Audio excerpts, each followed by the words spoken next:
going to start by welcoming everybody and thank you to everybody who's showing up, especially to our Parole Illinois community, all the formerly incarcerated folks, all the family members and folks with loved ones on the inside who've been tirelessly fighting to get us this earned discretionary release bill. Thank you so much for being here. Really appreciate y'all. Today you're going to hear from 5 insightful, powerful speakers. My name is Chau. That's Timmychau.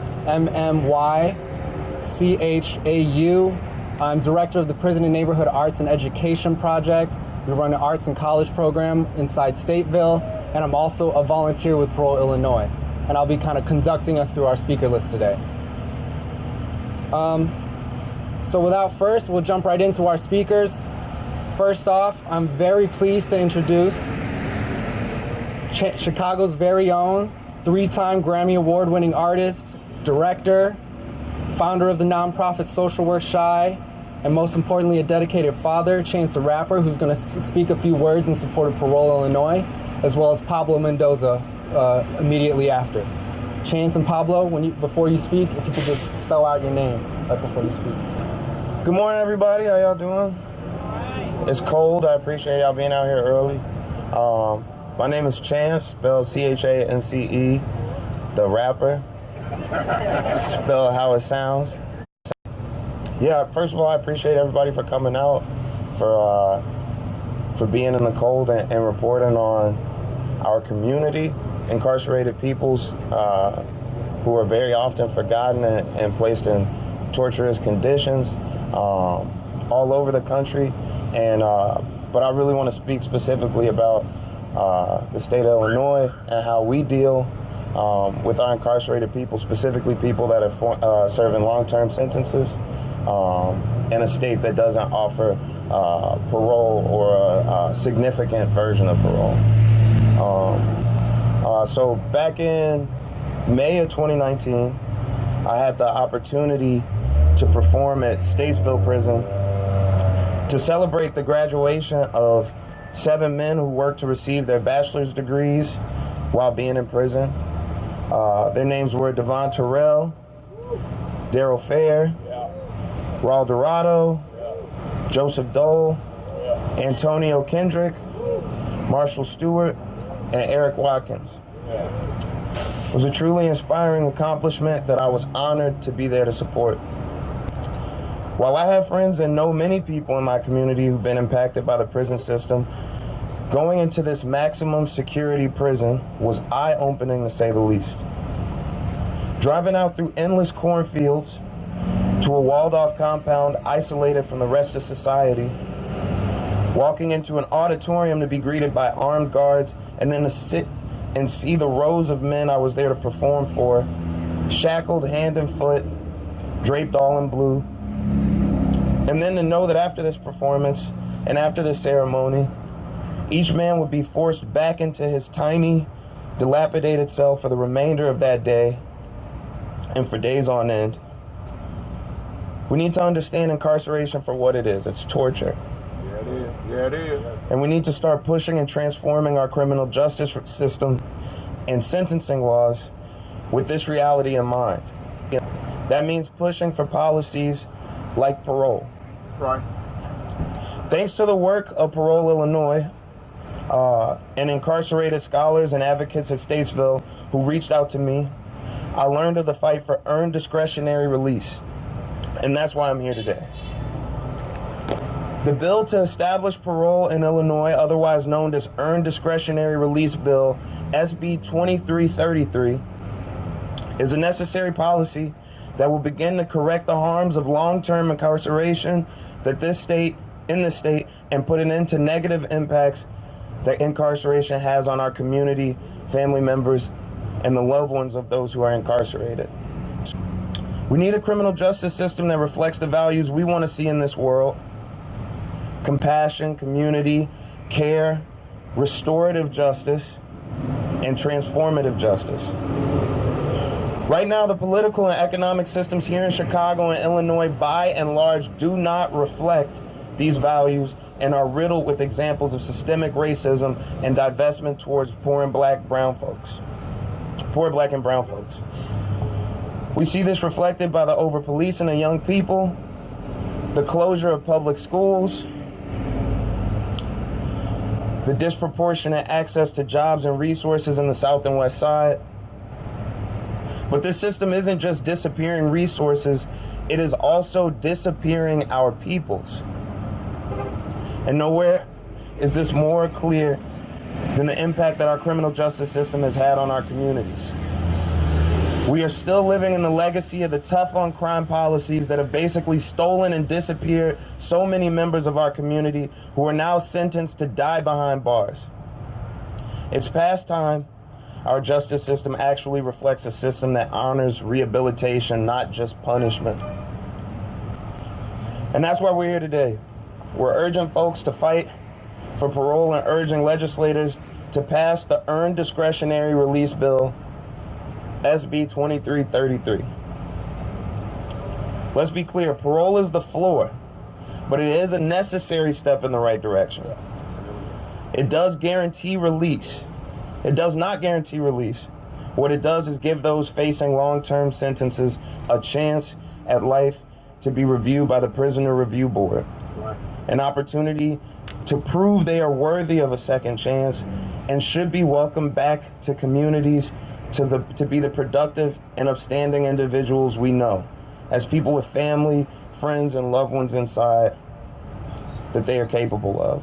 I want to thank the Parole Illinois team for allowing me to offer my support, and I urge all those listening to find out ways that you can be involved, which you will hear about more in a bit. Now I'm going to bring up Pablo Mendoza. Thank you for including me and allowing me to be a part of this fight. I want to give you a second to speak a little bit about who you are, and I'll ask you a couple of questions, and then we'll keep it moving from there. Thank you, Chance, and thank everybody for coming out this morning. I know it's early, a little brisk out here, so thank you for that. I am Pablo Mendoza, Pablo Mendoza.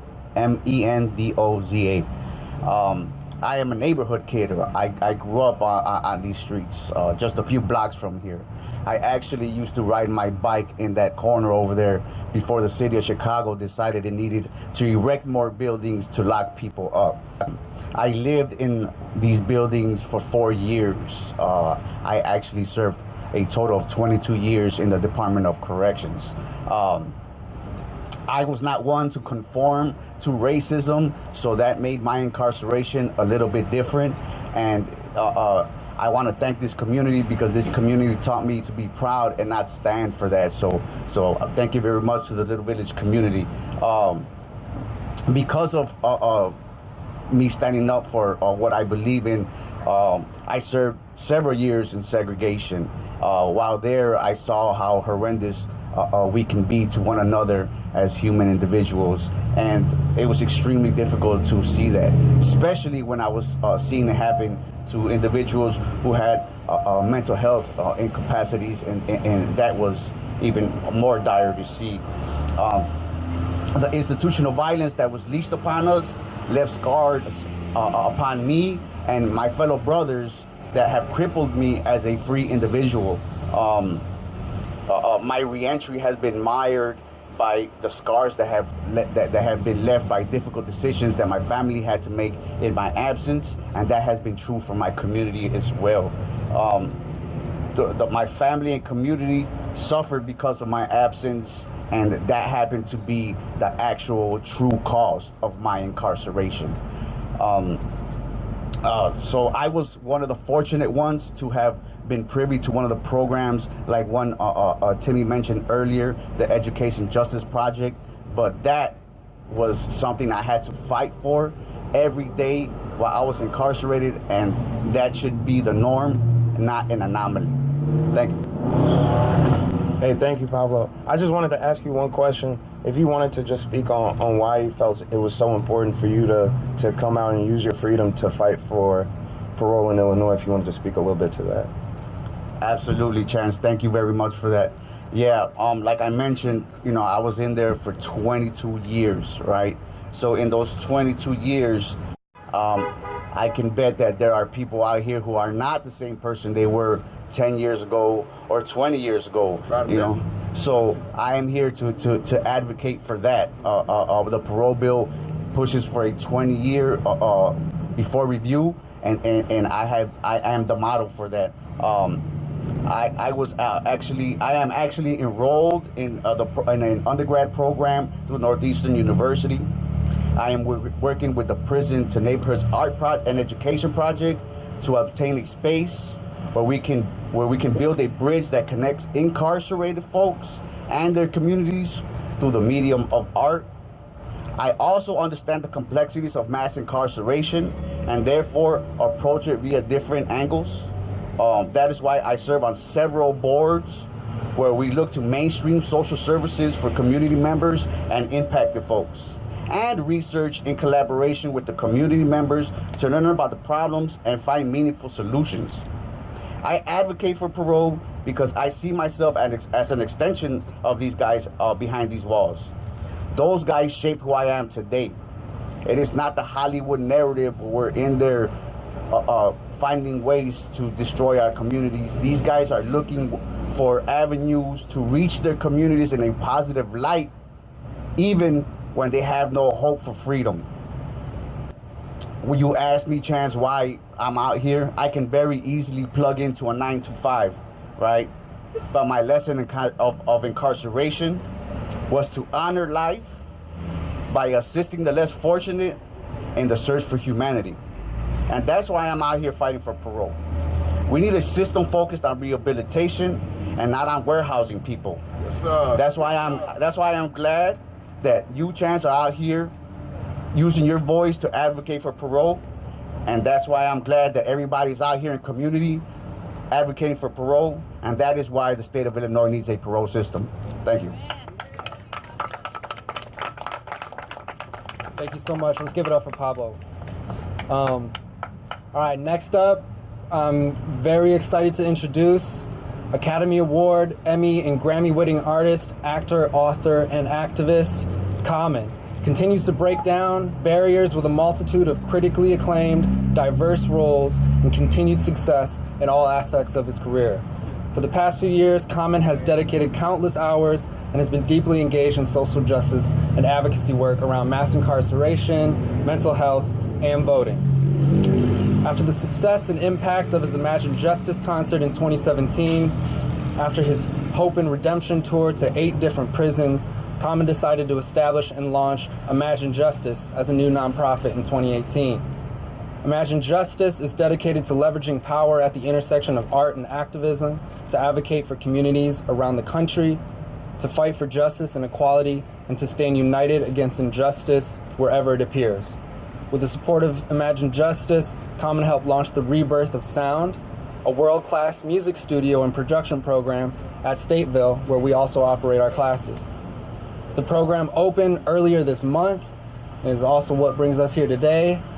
In his words, it offers a world-class studio experience to support folks inside as they are committed to changing their lives. Here to tell us a little bit more about his recent visit to Stateville and how it inspired his endorsement of SB 2333. Please welcome Common.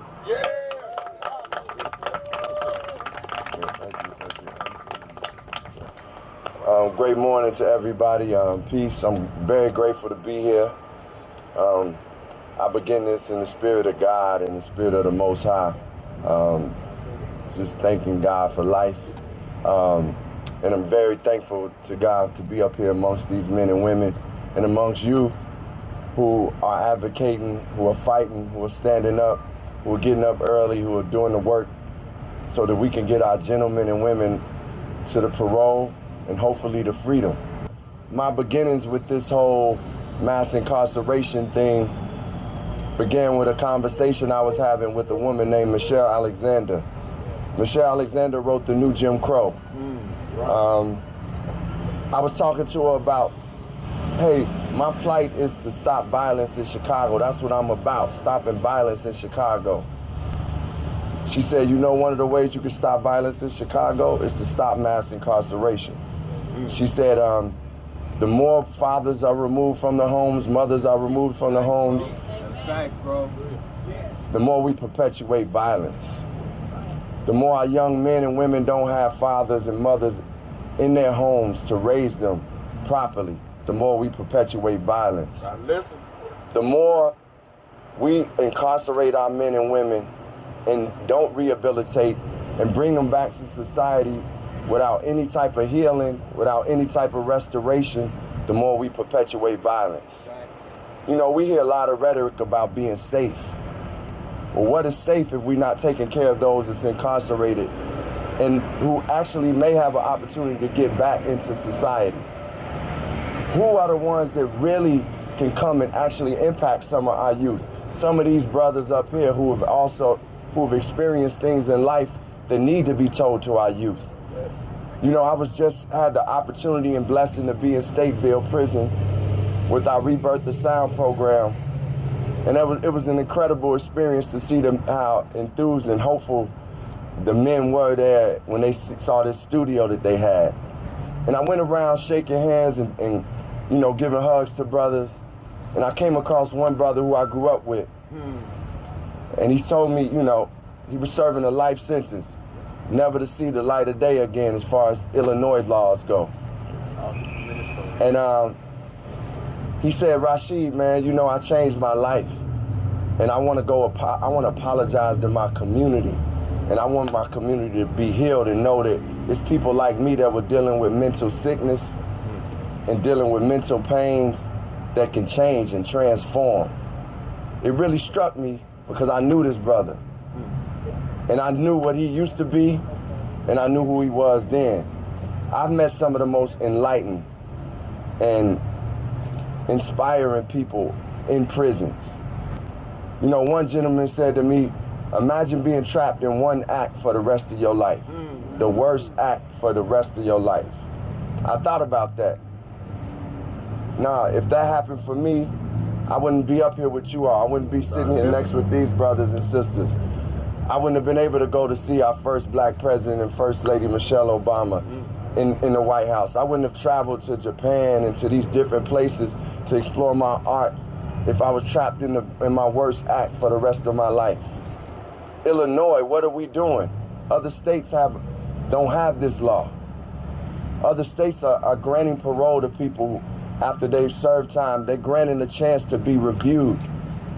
We asking for an opportunity to be reviewed, for people to be reviewed, just to go in front of a parole board. The board will make the judgment if these people have corrected and transformed themselves. We're talking about earned time. They earn this.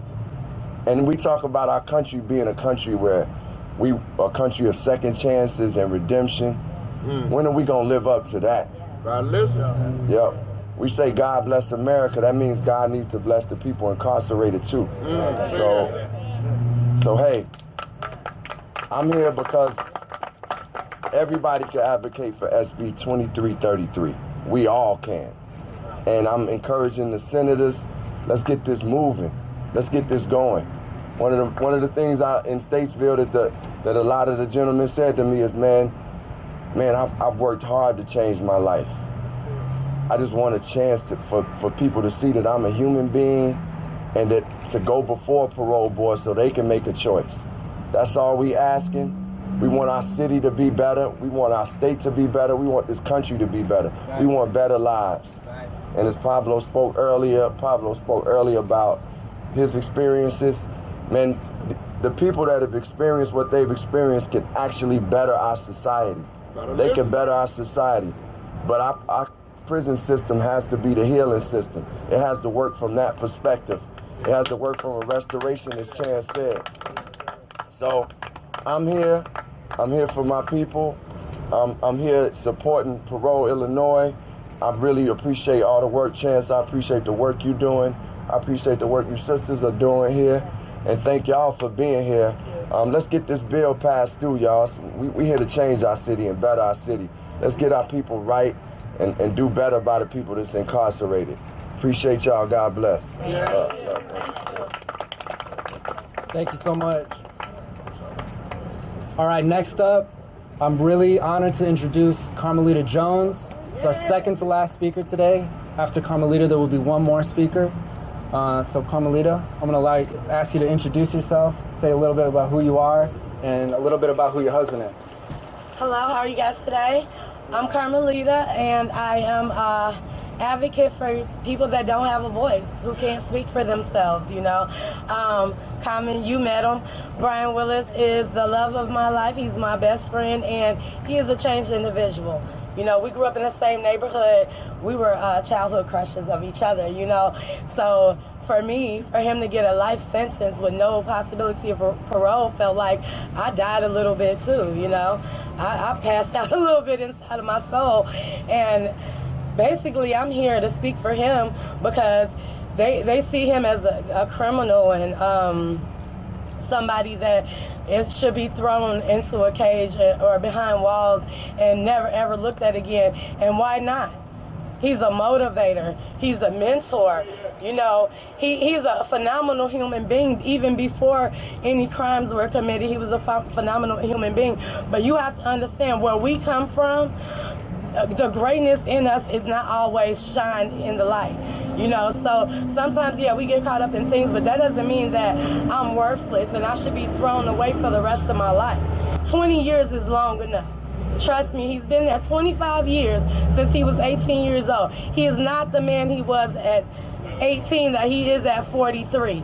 You know, at 43, he's the reason why I'm back in college, because I was a teen mom and I felt worthless to the world because that's how they treat us, you know. And his encouragement and his maturity and motivation got me to feeling like, okay, it's time for me to pick up my feet, because he has master's degrees and certificates that I wouldn't even think to get if I had a life sentence. Why would I even care? You know, a life sentence with no possibility of parole. From my own mind, I wouldn't be motivated to do anything with myself. Why would I? Why would I? And Brian has proved to me personally that change is possible in any and everybody. Any and everybody. And so we want to push for this bill to get passed so that people like Brian can show the world that I can be a strong point here. I can teach these boys that you have more to live for, because we don't have a lot of motivation in our neighborhoods. You know, we don't have a lot of people coming to tell us that you can be anything. Even seeing Barack Obama as the president only gave us this much hope, you know, because when you're beat down and told something repetitively every day that you are nothing, what else are you going to amount to? But people like Brian can come out here and help these kids, this youth that is going down, down, down. They can help them motivate again in their own selves to become something better, do something better. We can't save the world, but one person at a time, we might be able to change it. You know, and the guys that are still in their 20 and 30 years, not only do they have experience, but these guys are educated. These guys are lawyers, professors, doctors, therapists. They're not just people that are incarcerated. They are somebody. All of them are somebody. You know, and it's time for us to give them an opportunity to be somebody. Harriet Tubman once said, I looked at my hands to see if I was the same person I was free. And she definitely was not. When she was free, her determination, her drive, her thrive for what she wanted to accomplish was even greater. Who are we to tell these Harriets that are behind these walls that they don't have a right to change lives? Who are we? Who are we? We are not the judge and the jury. God is the judge and the jury. So let him make the decision on if they're going to perish or become something. Because death by incarceration is just wrong. It's inhumane.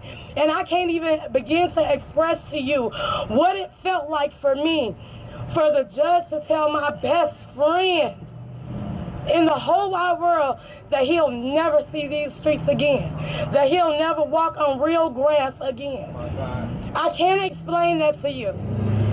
Tears can't express to you what it feels like to know an awesome person. I had a crush on him since I was 12 years old, you know, and we used to sit up and talk about our future and how we gonna get out the hood and how we gonna do all these great things, and for them to just slam the door on that. For them to say, oh, you've committed or been accused of committing a crime, and then we're going to take you forever. That's not right. That is just not right. And it's time for us to make the judges and the senators and the lawmakers work for us. We work for them. They want votes. They want taxes. They want us to comply with their rules, their inhumane laws. They want us to, work for them. When we work in these offices and things like this, we are not working for us. We are working for them. So it's time for us to put our foot on their necks and make them work for us. We don't have to walk in their footsteps. They need to walk for us because we are the majority. We are the majority. There's no minority in this game. We are it. And we can make them move for us. Come together, help us get this bill passed so we can make them move for us. I fight for Brian every day because he is my lifeline. But I fight for the voiceless because they can be our saviors. They can save us. I learn every day. These guys are my teachers, professors in college, my high school teachers, even grade school, had nothing on these guys that you call criminal. And they don't deserve a chance. They have nothing. Your degrees don't mean anything. Their experiences are everything. Everything. When I say their experiences are everything, they teach me about life, love, empathy, how to change my thought process on what I am doing and how I am doing it. When I say these guys make the ground shift for me. They make the ground shift for me. I have a whole nother perspective. And I did a job recently at the old women's prison in Joliet, a Halloween house or whatever, haunted house. And part of our job was to take a tour of the haunted house. I walked into the cell because I'm not here for work. I took this job, it was just for one day, because I wanted to know what my husband go through every day. I wanted to know how his life is, because I'll never understand. I don't get in trouble. I'm scared of the police. I'm scared of jail. I don't want to live that life. But I wanted to experience what he experiences. And I walked into the cell, and I laid on the bed. And I looked around the cell, and I'm like, God, I hated sharing a bedroom with my sisters because we had a big old loft room, but they always touching stuff, And this bed, like, if I sit up, I'm 5'3". I sat up in the bed and I could do this, and my arm was still bent. I sat at the desk and I turned around and the toilet was literally right there. And I thought to myself, this is horrible.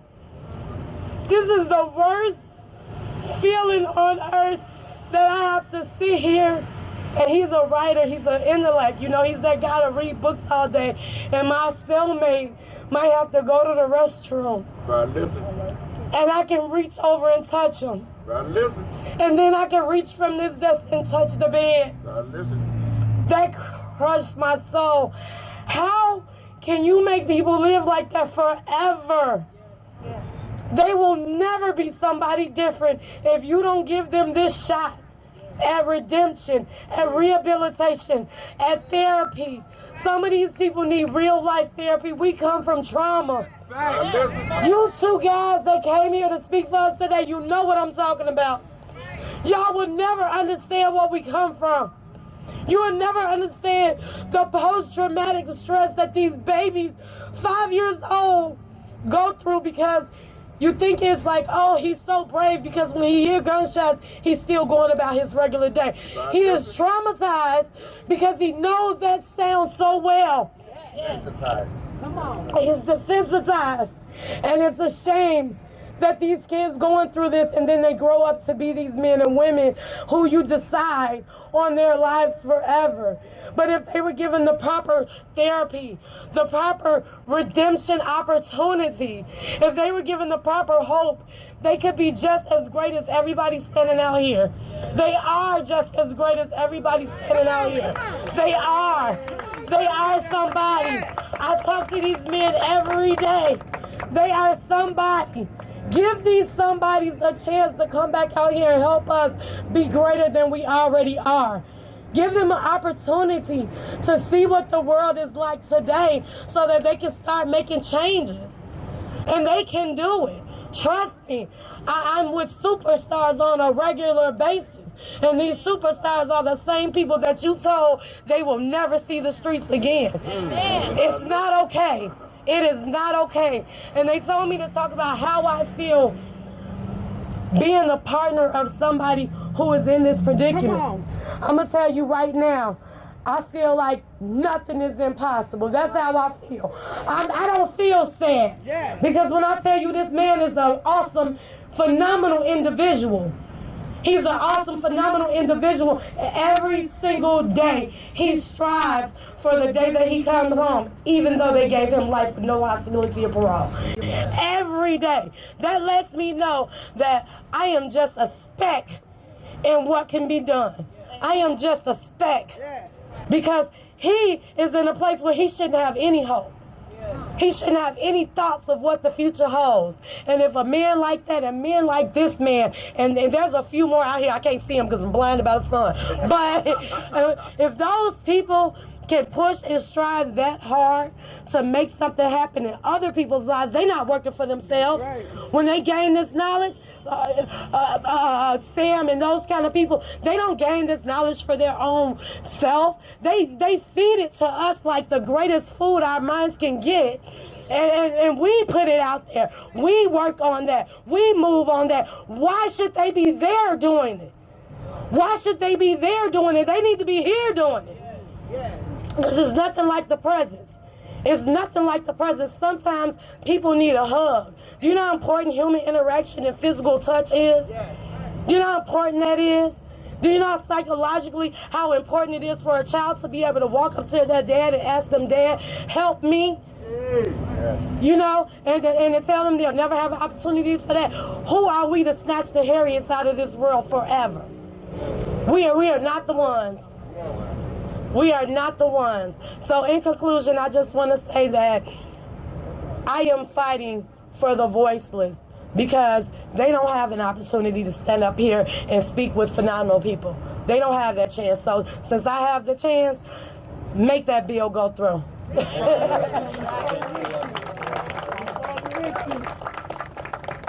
Thank you so much, Carmelita, for all the courage it takes to come up here and speak your truth. We appreciate you.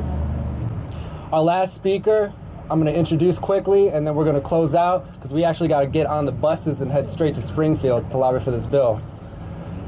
His name is Michael Simmons. I'm an honored friend of his. He's 41 years old. He's been incarcerated for nearly 2 decades. He grew up first on the south side of Chicago, then basically all over the city as his family struggled through poverty. As a single super mother of 4, Michael's mother worked tirelessly to ensure that he and his siblings had a better life than she did growing up, something that Michael wishes he learned to appreciate early on. Coming from a long line of Mississippi sharecroppers, Michael's mom and grandmother are ordained ministers responsible for Michael's optimistic view, even against the negative grains of prison. Michael considers himself fortunate to have participated in various post-secondary educational programs through DePaul's and North Park's Inside Out programs are also at Stateville. These programs have been an integral part of Michael's personal and educational transformation, and he often laments the lack of these programs in places downstate, like Menard. Most people have described Michael as cool and laid back. I can vouch for that. He says he's still pretty cool, but understands through education that he can no longer afford to be laid back with so much injustice among us. Today, Michael is a member of Stateville's RPNAP think tank, as well as DePaul's Inside Outside think tank. He's a second-year graduate student studying to earn a degree in Christian ministry with a restorative arts track. He aspires to be a youth pastor, and he looks forward to helping build a prison-to-school pipeline and a focus on decarceration in Illinois. Okay, so first, on behalf of those of us on the inside, I want to say thank you to Chance and Comment for all of the work that you do on issues of justice and fairness. Man, we are so grateful for your support of EDR, the Earned Discretionary Reentry Bill. Let me say, the passage of EDR would not simply just let folks out of prison. It creates a mechanism to evaluate men and women like myself who have been incarcerated for 20 years or more. And that is to determine on a case-by-case basis in the interest of justice and public safety, whether further incarcerated is warranted. In line actually with Article 1, Section 11 of the Illinois Constitution. In fact, it is irresponsible for those who like to talk about public safety that we don't already have such a system in place, because the vast majority of people in prison are returning to society. EDR gives us an opportunity to be heard, to tell our stories. That's all we're asking for. To speak to who we are today instead of continuing to be defined by labels and narratives that want to justify warehousing us as commodities on the taxpayer dime. We are more than those labels, or the old tough on crime rhetoric that is used to obtain and keep public office. We are fathers, we're mothers, authors, graduate students, restorative justice practitioners, we're grandpas, grandmas, and we want to help break those cycles of trauma and violence that plague our communities. And some of us are wrongfully convicted. EDR is a step in the right direction towards correcting over 40 years of failed so-called criminal justice policy in Illinois. And so we're urging everyone to get involved and support earned discretionary re-entry, because it is the right thing to do.